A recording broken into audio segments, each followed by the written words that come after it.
Hidden కెమెరాలు లేవు, ఎక్కడ ఒక హిడెన్ కెమెరా లేదు, ఎక్కడ ఒక వీడియో బయటికి రాలేదు. సో సెన్సేషనలైజ్ చేయద్దు, ఎందుకంటే బ్లూ మీడియాకి అదే పని ఉంది. ఎక్కడో చిన్న ఇష్యూ జరిగితే అది ఎట్లా సెన్సేషనలైజ్ చేయాలి. ప్రధానంగా నేను విద్యాశాఖ మంత్రి అయ్యాను కనుక నాకు ఎక్కువ ఫోకస్ ఉంది. I'm ready for that focus, I have no problem. కానీ వాస్తవాలు తెలుసుకుని మీరేంటి, నేనే కాదని. కానీ అక్కడ ఒక హిడెన్ కెమెరా లేదు, ఒక వీడియో లేదు, కావాలని రచ్చ చేస్తాం, కరెక్ట్ కాదు. అది నంబర్ 1. నంబర్ 2, అక్కడ ఏం జరిగిందో మీకు తెలుసు. ఆ చేసినోడిని ఇమ్మీడియట్ గా అరెస్ట్ కూడా చేశాం. ఎరిసం ఒక 3-4 మధ్యలో జరుగుతున్న వివాదం అది. వాళ్ళు అరెస్ట్ చేశాం. ఎవరితో మాట్లాడారు, ఎక్కడ మాట్లాడారు, మొత్తం ఇంటెలిజెన్స్ డిపార్ట్మెంట్, డీజీ ఆఫీస్ నుంచి అది రివ్యూ చేస్తాం. బట్ హిడెన్ కెమెరా అనేది ఎక్కడ లేదు.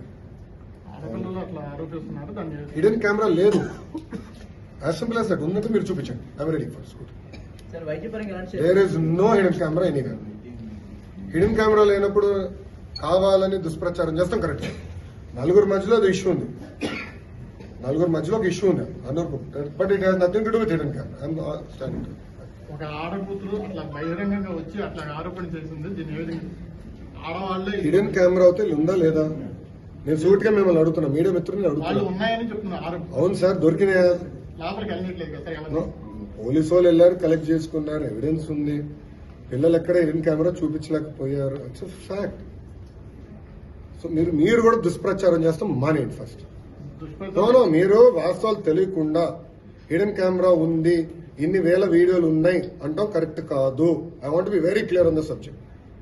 ఎందుకంటే 4 మధ్యలో జరిగే ఇష్యూని మీరు తీసుకొచ్చి హిడెన్ కెమెరాలు ఉన్నాయంటే కరెక్ట్ కాదు. అది నేను చెప్పాను.